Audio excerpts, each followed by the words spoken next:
There are so many times when I'm reading a book and there is a reference to another title, I get the urge to add that to my TBR. And sometimes I even prioritize reading that next, if I can. Wait, what? Wait, what? Wait, what? The advanced forethought of this man, oh no, is probably the most hard to believe thing of this entire book. I have stumbled into a reading vlog, and it all started because of this one book. This book made me think of you by Libby Page. It seems like it's going to be very cozy, very comforting. The heart of this story is about a young widow who receives a call from a small bookstore, and the bookstore owner tells her that she has a book ready to pick up. She did not place the order, but her late husband did. So when she arrives at the bookstore, she finds out that not only does she have one book waiting for her, but she also has 11 other books ahead of her throughout the year. Her husband planned a special surprise for her to have all of these books, so she unwraps the first book, and it is Matilda. And our main character's name is Tildy, or Matilda. She's been in more than a reading slump since he died, and before then, she was having a hard time getting into reading when all this was happening. So his gift to her is to try to get her to love books again. Late last night, I got the ebook of Matilda, and I have been reading that for the first time. Whenever I reach her next unwrapped book and I haven't read it, I will try to grab a hold of it and read it before I go to the next book that she unwraps. I'm assuming there's only going to be 12 books total, and I also anticipate that quite a few of these I will have read before, but who knows? Let me tell you a little bit about Matilda by Roald Dahl. It's only a little over 200 pages. We're following a young girl who is very clever for her age. I think she's only 4 or 5 when this starts out, and she is so bored with her TV dinner loving family that she walks to the library by herself and starts to read books. And she doesn't just read all of the children's books there, but she starts to read some of the adult books and finds a friend in the librarian who gives her recommendations for what to read next. So at the age of 5, she reads Great Expectations by Charles Dickens. She's been pranking her parents because of odd things that they've done, so that's how the story starts out, is her kind of getting revenge on them a little bit. And then she's in a school setting where there's obviously this very terrifying headmistress.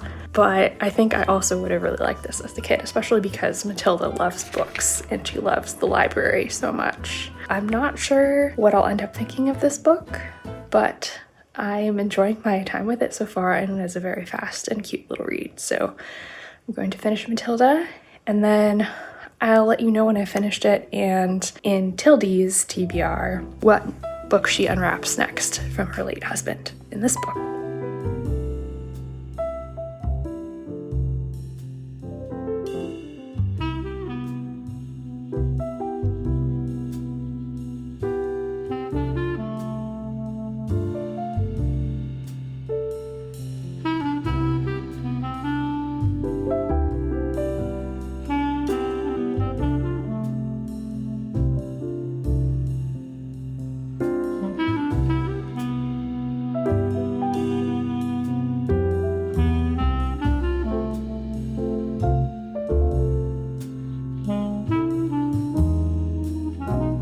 That's the end. I wonder what book is coming up next. Let's read the next chapter or so of this book made me think of you and find out what book Tildy gets to open next.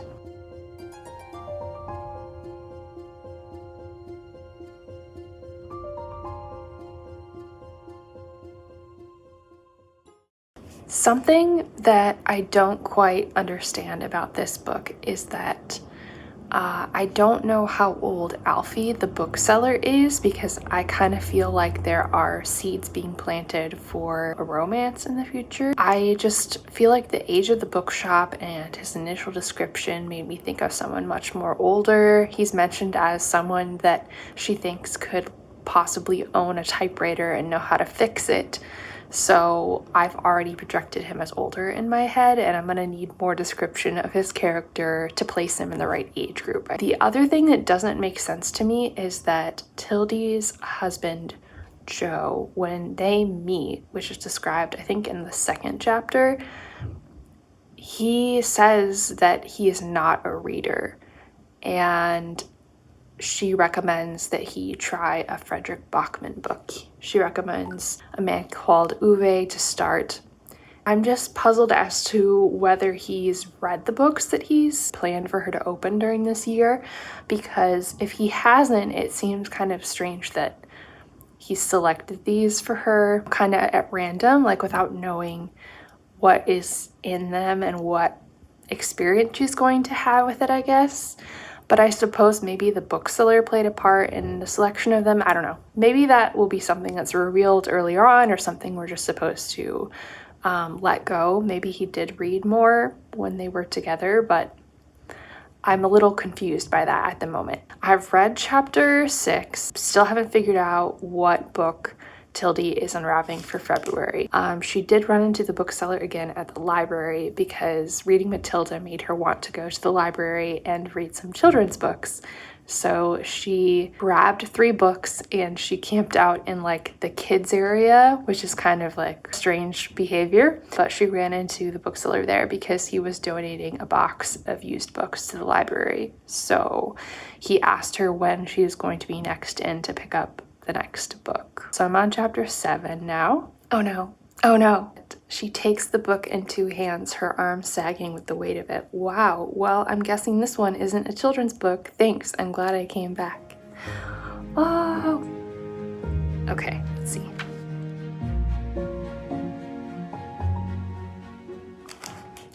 It's a cookbook. I'll have to think about this. Might take a pass on this one.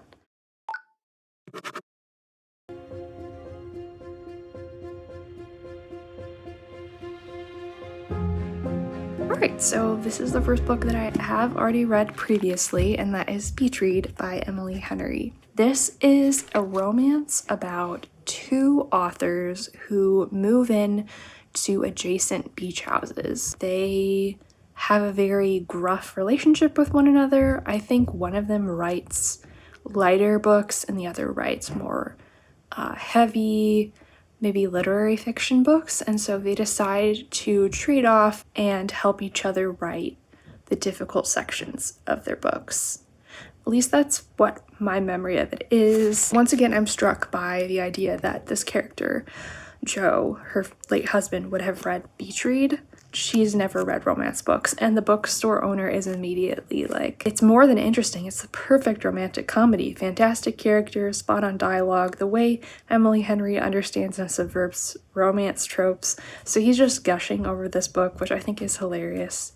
I think recently there was a short that became popular of Brandon Sanderson reading Beach Read, and someone criticized him in the comments for reading a girl's book, and he was like, let's not genderize books, guys. Let's just enjoy books. Books are gender neutral. Totally agree with that.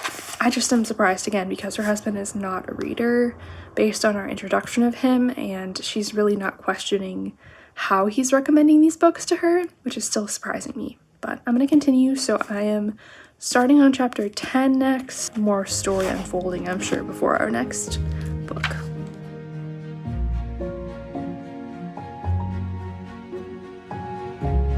Okay, wait.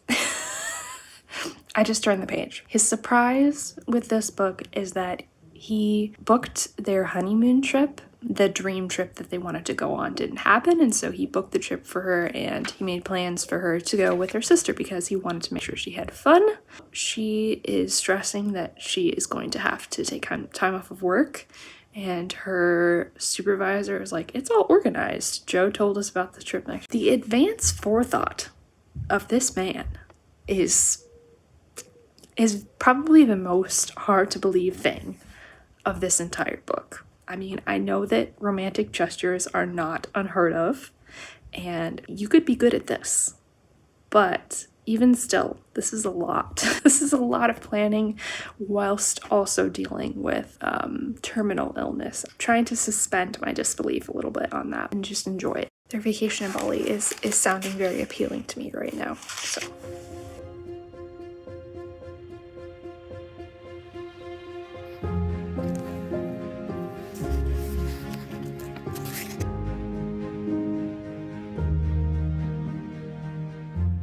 We have our next title. I think she's also going to go on a trip to Paris. That's my prediction for the next few chapters. And yeah, so the book is A Movable Feast by Ernest Hemingway, and I have not read this yet. I have had it on my shelf for a while. I've started it once or twice, but I've not finished it. Here we go, let's go get it.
This is day 2 of the vlog. In front of me, I have the 3 books that I am now reading because of this book. And I am currently on page 137, halfway through A Movable Feast by Ernest Hemingway. So I want to give you an update about this book especially. But then I also decided I actually do want to circle back, and I am rereading Beach Read by Emily Henry. I started that last night, already feeling some of the initial things that I remember from reading it the first time. It's not quite as flowery or relaxing as Emily Henry's other stories. We're following January, who recently discovered that her father, who died of a sudden illness, was secretly carrying on an affair, and she and her mother didn't know about it. At his funeral, his girlfriend came up to January and gave her the keys to a cottage on the lakefront in Michigan. I want to say it's like Bear Lake or something like that, and it's not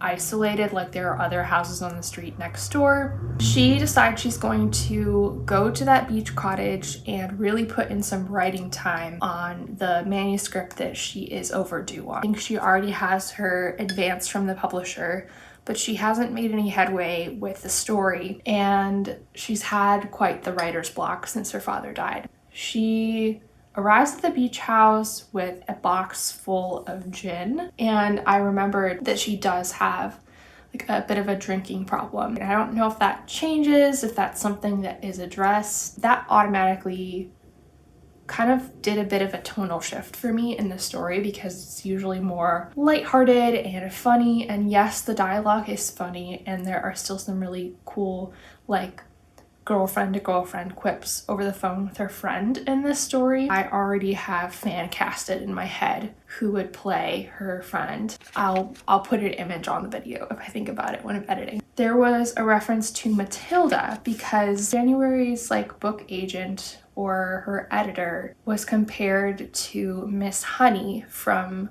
Matilda because she's pretty and sensible, but she also has a little bit of a witchy vibe to her. Not knowing how Libby constructed this book, whether she read through some of her favorite books or she just has that kind of in the catalog of her mind of books that she's read previously and she decided to just insert them. I think it's really cool to see that kind of crossover. So I'm glad that I did pick up Beach Read. So it's really fun to reread an hen after so many years. I'm kind of feeling today I want to finish A Movable Feast and see how far I get in Beach Read based on past experience. Romance novels are much faster to read. Tilly is in Paris right now and she has visited Shakespeare and Company. Madeline, the children's book, was mentioned, the picture book, and I have read that before. I do love it. I love the colors, especially like the yellow and blues and greens of that story. I decided not to read that for this vlog. She was invited back for an author event that she went to and the author talked about her own memoir, a book about grief. So she met up with all these other people who have also suffered loss and she asked them for their advice about where to go while she's in Paris. She has friends that I think are going to take her to see some of the sites and to make sure that she doesn't miss out on like the little local gems that the tourists don't know about. I owe you an update for this one. This is a memoir of the author's time in Paris. I think when he was just newly married, he's running into a lot of other names who were famous at the time.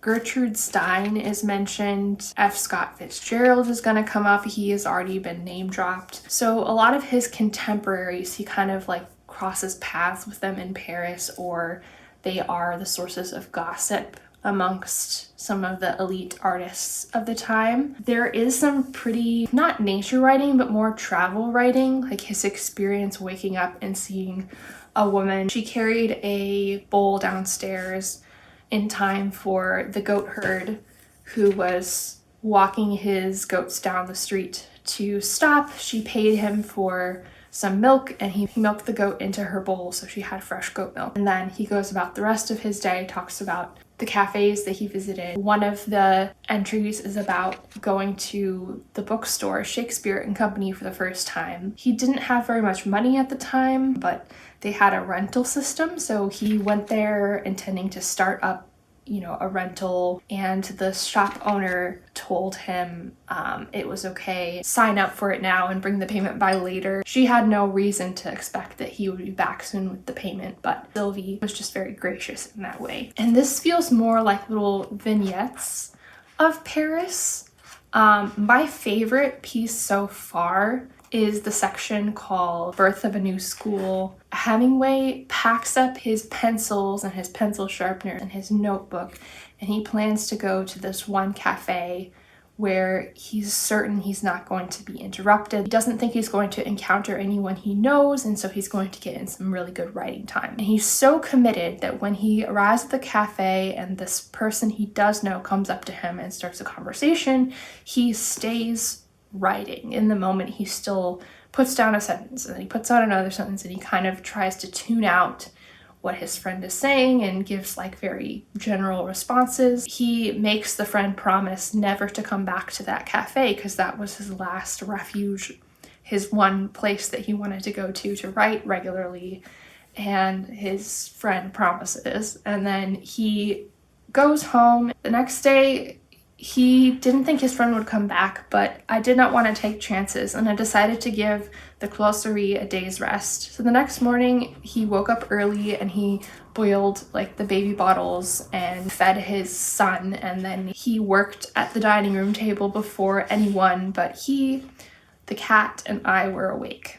The two of them were quiet and good company, and I worked better than I have ever done. It's just like an interesting little anecdote from him. Considering if it was his wife who needed that time to sit and write, she had been managing with the childcare for like the rest of the day, and then Hemingway came home and she finally could write, it'd be a completely different story. Here he is thinking that he's going to have the perfect productive day. It's really just his intention that drives it. It's not any of the conditional things about his environment that's going to dictate whether he has a good writing day or not. You think you need the ideal place and time and equipment to get writing done when in actuality, if you're committed to do that and you just sit down and put words to paper, that's really all you need. I was watching a vlog with Christy-Ann Jones today, and she recently finished Theodora's Tea Shop, which is coming out this July. Very exciting because she's been very public about the process of preparing for publication and just all of the rounds of editing and writing and planning, finding an agent, the whole process on her channel. So seeing her finally get to that milestone of the publication date and the final cover art is just very exciting. Just to see her succeed after so much work is amazing. We'll see how far we get today. I don't have any other plans, at least today. Tomorrow I get to go to a book event. This month I'm going to see R.F. Kuang. Her next book, Taipei Story, that was literally just announced, I think 3 or 4 days ago. I like getting to hear from authors about their process, and even if I get spoilers for the story itself, I never mind that. I just like the feel of a director's cut before I read the book, and then having that in the back of my mind as a frame of reference is really cool. I am going to cozy up with Hemingway, enjoy my coffee before it gets cold because that's also important, and I will give you another update soon.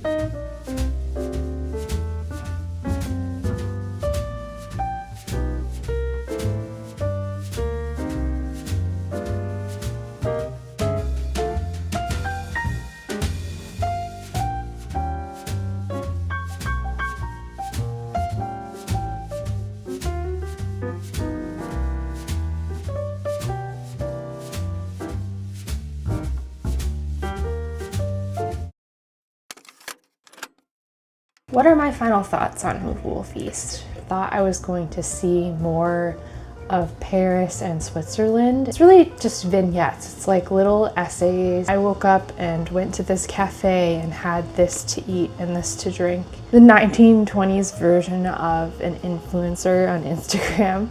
But there were passages where he was talking about his writing process and how he tries to be as spare with his words as he can, and you can see that in his writing. I am gonna hold on to my copy, but if I hadn't put my name in the front of it and started annotating during my reading, I probably would have let this book go.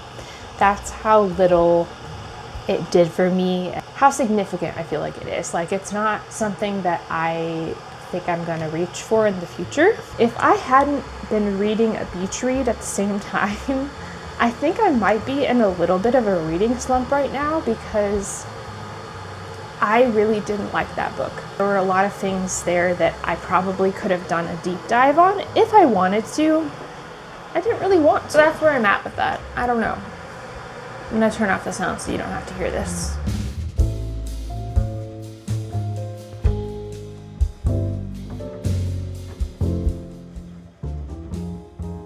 But in other news, last night I got to the part of Beach Read where January and August, or Gus, make their deal. January is going to try to write literary fiction, and Gus is going to try to write romance. Very interesting pairing, reading A Movable Feast and reading Beach Read. Not what I expected. I'm really excited to find out what the next book is that Tilly unwraps. I think I'm gonna focus today on finishing Beach Read, and we'll see whether that happens before I have to leave for the day. If I do finish it today, then I will read on ahead in This Book Made Me Think of You, figure out what my next adjacent book is going to be. I know already from the separation page that the next chapter she's going to be learning a new hobby. So I wonder if it's like a nonfiction book, like a how-to book, a guide of some sort. That could be what is coming up next. And that's another one that I don't know if I personally am going to have interest in. I have been thinking more this year about trying some new hobbies. You know, reading is my biggest one. I like to write more in my spare time. I have this book that I picked up last year, Writing Lab. It's almost like a textbook, but more exercise focused. You read a little bit about an author's writing style or their approach, and then you test that out in your lab. Like you just write and write and write. Purpose is really just to kind of break through that initial resistance of writing in the first place and like write in different styles. So I might do that at some point this weekend or next week. I think this vlog is probably going to stretch into next week. My leftover waffle triangles are getting a little cold, but I'm gonna enjoy that with beach read.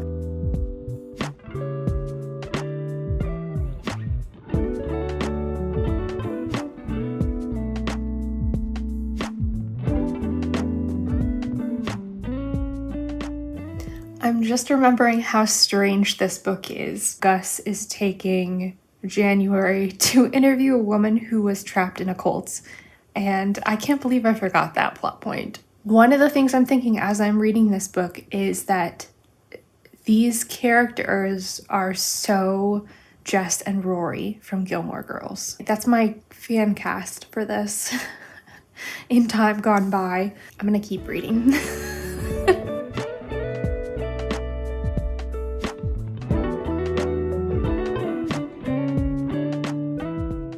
It is later in the day. I put on my makeup for the event I'm attending tonight. I feel weird saying R.F. Kuang. To hear from Rebecca F. Kuang tonight. I've read a little bit more in Beach Read, but then I took a break. I've been playing some Stardew, watching some other YouTube videos, and now I'm feeling like I want a little shot of dopamine. So I'm gonna go ahead and pick up This Book Made Me Think of You, our primary read, and figure out what the next book is. Might be reading something at the same time as Beach Read, which is not abnormal for me. Usually I have at least 3 to 4 books on the go, so not stressed about that yet. I feel this so deeply. I hate when this happens. When I'm in a bookstore, if someone says, I'm just gonna find it on Amazon, or oof, hate it. Something just occurred to me because Alfie mentioned that he wished Tilly would stay and open her newest book so he could see what it was. I think Tilly's husband Joe wrapped all of these books himself and left them at the bookstore. So like Alfie didn't see what Joe purchased, which is interesting to me. I don't really know how that worked, but I'm sure that's part of the mystery that we'll figure out eventually. Wait, what? Wait, what? Wait, what? Okay, so she's on a run, and then it mentions What I Talk About When I Talk About Running by Haruki Murakami. I guess he's trying to nudge you back into running again with this month's book then, says Harper. That must be the book. What I Talk About When I Talk About Running. I have not read this. Interestingly, I mentioned earlier in this vlog Christy Ann Jones, and that was one of the books that I think she read, and then she was following the author's writing routine. I feel like it's a shorter one, although I have not been anxious to pick up the author. He's kind of on my not for me list based on what I've heard. Not for me. So because this is nonfiction though, I am tempted to give it a try. So let's find out.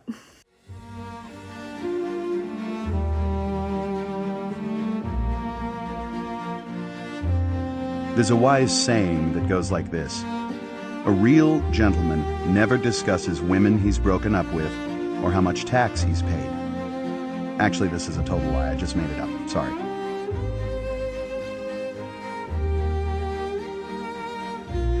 Every time I log on to any social media platform, I'm just flooded with advertisements for tools that promise to help me unlock my inner creativity, to generate a novel in seconds, to be my editor, my co-creator, my therapist, my best friend. I don't have to use it all the time. I only need a little microdose of ChatGPT, the way people microdose LSD, just enough to get me to the hard part. And that's the common thread, the hard part. Really what all these ads are promising is all the fun of creation, but without the drudgery, a magic button to wish away writer's block. You just get to sit at your keyboard and daydream. And frankly, as somebody who has writer's block every single morning, and especially in the last 5 minutes before lunch, that sounds really nice. Today, I want to show you what you're missing when you use an LLM. The magic and the joy of the hard part. I want to take you step by step through the moments when writing felt impossible for me, when the blank page truly felt like a brick wall. To show you how it's those impossible moments that make us the most human.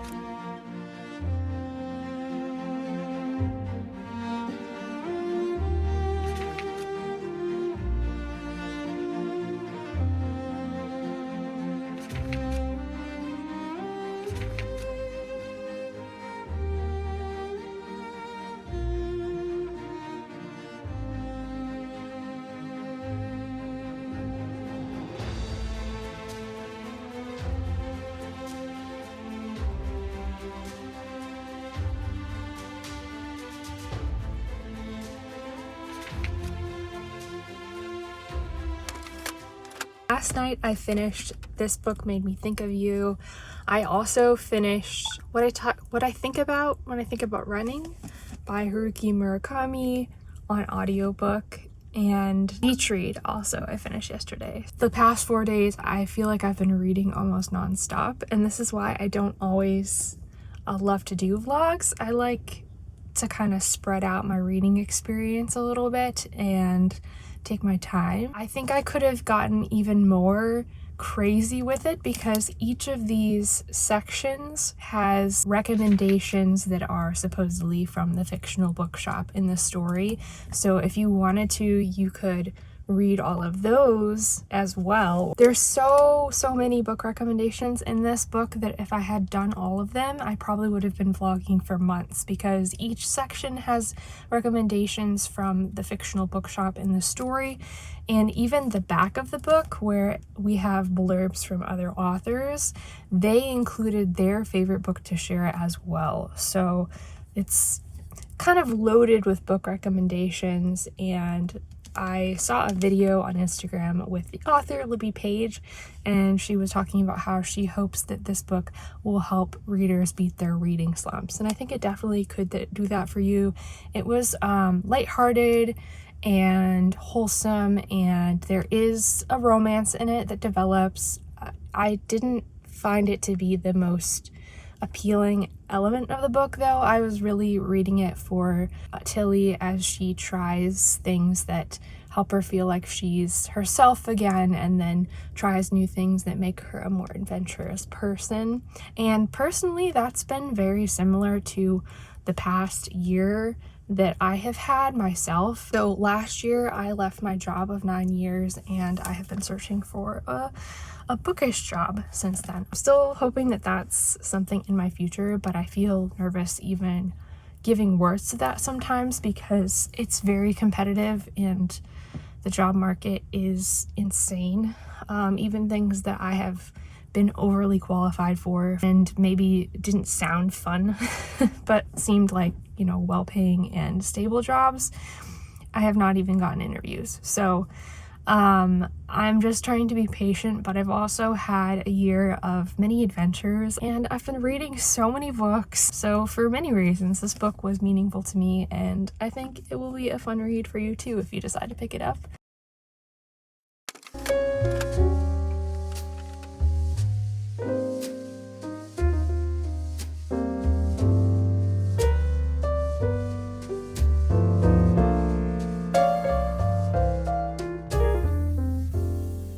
I started this video with the plan to find each book as it came up and read it without too much of a wait. But I forgot to figure for how long library holds can take for books that are less popular, so I finished This Book Made Me Think of You. And here are the books that Tilly unwraps that stalled my vlog just a little bit. They also didn't arrive in order, so my piecing them together in the story might appear slightly out of order. A book that surprised me was a how-to guide for wild camping. It sent Tilly off on a camping adventure, and she invited a friend that she didn't know very well to go with her. Great example of how even your ill-preparedness and mistakes in travel can lead to some great stories. Hopefully it doesn't come as too much of a surprise that I didn't order and read this one. If I did ever visit the wilds, I would probably rent a B&B to begin with. Speaking of travel, I did actually get a hold of a copy of The Lonely Planet Pocket Guide to London.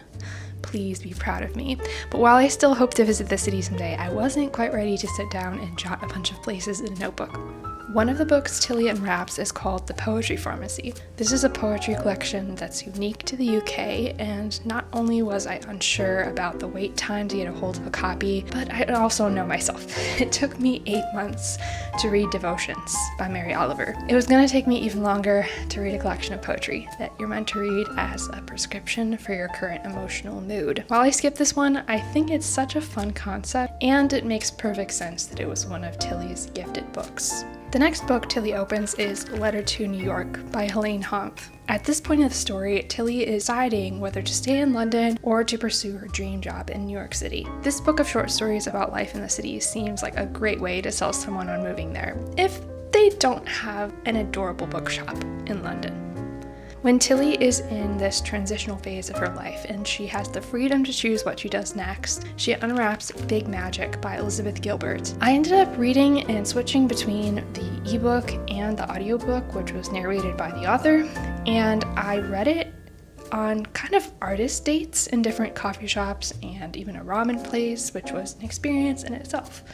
So this was definitely a book that traveled with me for a portion of time. Speaking of encouragement to tell your story, did you guess what the final gift would be?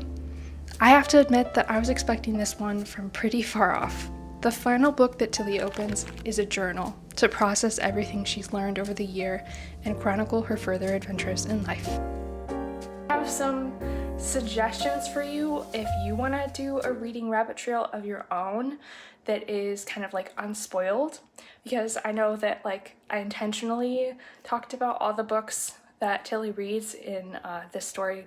This book made me think of you, but there are a couple other books that I've recently picked up that have their own rabbit trails inside. So I'm going to recommend those to you at the end of this video. So stay tuned if you're interested in an adventure of your own. It's been a few weeks, so I thought we would finish this vlog together today, but I also wanted to get you caught up on the book that I read in the middle. I was able to get The Gentle Art of Swedish Death Cleaning.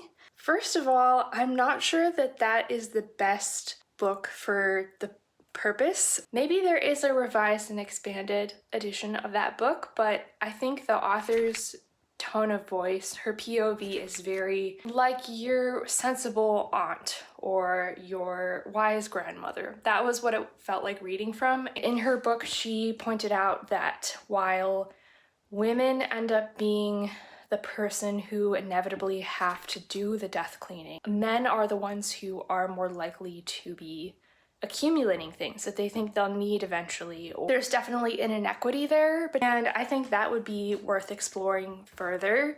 I did not read the entire book, full disclaimer, because I kind of just wanted to get a grasp for what it was about, and I think in the book, I'm not sure that Tilly actually got to that one either. I think she might have put it off until she was ready for it. For a bit of the past 10 years, I started watching a lot of like minimalism content on YouTube, and eventually I wandered into booktube that way, which is kind of funny because like collecting books is not minimalism.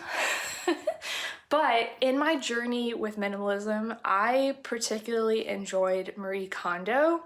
Not as much for like the sentimentality of like saying goodbye to items and like thanking them, because that's a little woo-woo for me, but that acknowledgement process of like touching the things that you have in your house, but not just like organizing them into containers to be dealt with later, but actually like thinking through what do you actually need. Like, and I also like the system where is it something that you have used in the last 6 months, or is it something that you are likely to use or interact with in the next 6 months? So anyways, so it was not the book for me, and I did find the reviews from other readers very entertaining for that book.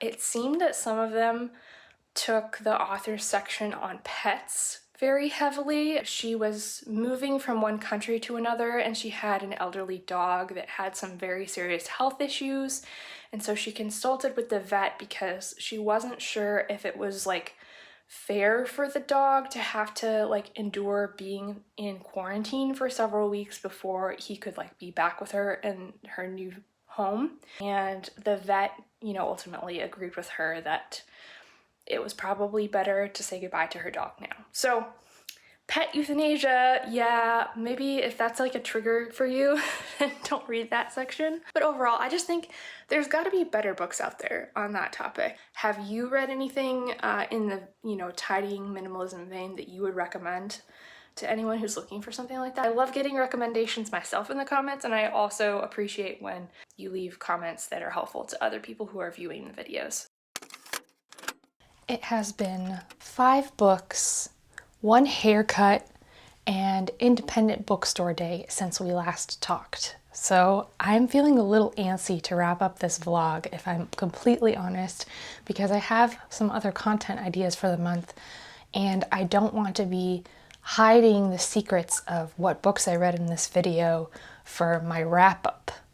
So my goal is to leave you with a story from Letter from New York by Helene Hanff. There were a series of interviews that Helene sat down with someone from BBC Radio, and she told them these different stories of things that she's done when she was living in New York that are like a really clear picture of the seasons in New York City, but also like just life in the boroughs and the neighborhood dynamics of living in a large apartment building in the city. She has a few stories about dogs so far. One of them I'll be sharing with you in just a moment, and then she has another one about a neighboring cat. Just love her sense of humor, and they do read quite quickly. So today I'm going to leave you with a story, and then I will share some other books that I've read recently that I think could send you on a bit of a rabbit trail of your own if you wish to do so.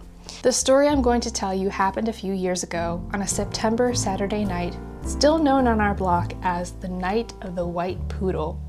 He was a very large poodle. He lived across the street with his owner, a young artist, on the second floor of a 5-story brownstone, and he loved to stand at the broad, high-picture window and watch the world go by below. At 10:30 on a September Saturday night, Nina, Richard, and I were sitting on the front step with the dogs when we noticed that the poodle, standing in the picture window, had caught his leg in a drapery cord and was struggling to free it. The living room light had been left on for the poodle. The artist was obviously not home. The upper floors of the brownstone were dark. As we watched the poodle struggle, Heinz ran out of Eric's delicatessen next door to the brownstone and up the high front steps to the poodle's building. On the top step, he was level with the bottom of the picture window. But below the window was a sheer 2-story drop to Rook's, a Czech restaurant in the basement. Risking his neck, Heinz leaned far out across the abyss, feeling for a latch along the base of the window. People had come up out of the restaurant meanwhile and were looking up at Heinz and the poodle. Heinz came back down and told the crowd the window had no latch, but he would phone the artist's answering service. They might know where to reach him. Heinz went back into the deli, but the crowd stayed on, watching the poodle anxiously. 10 minutes later, Bill, owner of Rooney's liquor store next to the deli, came out and ran up the poodle's front steps, opened the front door, and disappeared inside. When he came out, he told the crowd he'd rung all the doorbells, but no tenants were home. By this time, in the apartment houses on our side of the street, concerned citizens were leaning out of 6th and 10th and 15th story windows, watching the poodle, and it may have been one of them who called the police. At 11:20, squad car arrived, and 2 burly cops jumped out, ran up the steps of the poodle's house, and disappeared inside. Rook's restaurant and the movie theater up the block were both emptying out by then, and their patrons swelled the crowd under the poodle's window. And a large contingent of late-night dog walkers had collected on our side of the street, all now waiting expectantly for the police to rescue the poodle. But the cops came out and said that the inside front door was locked, and that they had no legal authority to force the lock since no crime was being committed. They climbed back into the squad car and drove off. I don't know who called the fire department. At 11:45, a fire truck careened round the corner and stopped at the poodle's house, and 2 firemen jumped down and ran up the ladder up to the poodle's window. One fireman went up the ladder and examined the window frame. Then he came down and told the crowd that there was no way to remove the window, and he had no legal authority to smash it since there wasn't any fire. The fireman got back into the truck and drove off. Now all this time, the poodle, struggling vainly to free his leg, had to stop now and then to rest. And when he did, he was very interested in everything that was going on. He was especially interested in the fireman's ladder and the crowds under his window, and the increasing number of heads leaning out of windows on our side of the street. Though he didn't know the cause, the poodle could tell this was a very big night. At 12:05 a.m., the poodle suddenly got his leg free. A cheer went up as he trotted off out of sight, and the crowd melted away. Only a few of us were left, talking it over on the front step, when a few minutes later, the poodle came back to the window. "He probably just wanted a drink of water," said Nina. "Look at him, he's wondering where everybody went." On Sunday, we heard that the artist had come home at 3 a.m., phoned his answering service, and gotten 5 messages. Call Eric's Delicatessen. Call Rooney's Liquor Store. Call Brooks Restaurant. Call the 67th Police Precinct House. Call the 76th Street Fire Station. By Sunday afternoon, the drapes were down. It's kind of a taste of what this book is like. There's like a lot of little stories to it. Like, I am not certain, maybe someone can tell me. There's another book in print by the author that is like Tales from the Big Apple or something like that. So I'm wondering if maybe this is no longer published and that one is, but at any rate, I did have to request an interlibrary loan for this one, and I wasn't able to find it through like a rare book person at my local bookstore, so it is out of print. I might be watching for it. I also know that there is a newer edition of this, like a nice hardcover, cloth bound, that you can get through Blackwell. So if you're at all interested in a new copy, it's quite short, but I think that it would be fun to reread every now and again because, I don't know, there's like some nice reflections on the weather. It's not just city specific, it's also about like just the weather in the US. I am calling this vlog a success, and I want to tell you, if you are interested in doing a reading rabbit trail of your own, one of the books that I read was Big Magic by Elizabeth Gilbert, and I got a lot of really great creativity and writing advice from that book. I highlighted quite a bit, and I might end up getting a hard copy for myself, but one of the biggest takeaways for me from her book was that the process of making something is more important than the outcome. You know, whether your work is seen or published or makes you any profit whatsoever, the profit is in the experience of making it. And I think that's encouraging to me, not only for writing, but also for this channel. So I appreciated that read in that way. And one of the books that she mentions is State of Wonder by Ann Patchett. There's a very specific story that's tied to that book, and I don't want to give it away if you haven't read Big Magic. If you have, you probably remember. All I'll say is there's a kiss involved. Anyways, so that made me very much want to read State of Wonder, so I'll be reading that off this vlog. Big Magic is another good example. So if you haven't read that, there are a lot of other references to different works of literature and nonfiction in that book. My other recommendation is The Correspondent, which is trending right now. It's very popular. It's been very well received and awarded. If you at all are interested in reading that book, I also know that there are some bookshops that have been putting up displays of the books that are mentioned in The Correspondent. So that's my second recommendation. So either of those I think would be a great pick if you want to go on a reading rabbit trail. But here's your turn. Are there any books that you have read that turned you on to other books? Help me trace back where that started. I want to hear your story. What is a book that made you want to read a lot of books? Hope you enjoyed this video. Please give it a like, and if you want to stick around for more content like this and others, subscribe. If you want to make sure that YouTube doesn't let you miss one of my upcoming videos, go ahead and hit that notification bell. You probably know more about it than I do. It does something. I'd love to get to meet you in the comments below, and I hope that you have a great reading month ahead of you. Thanks for watching. Bye.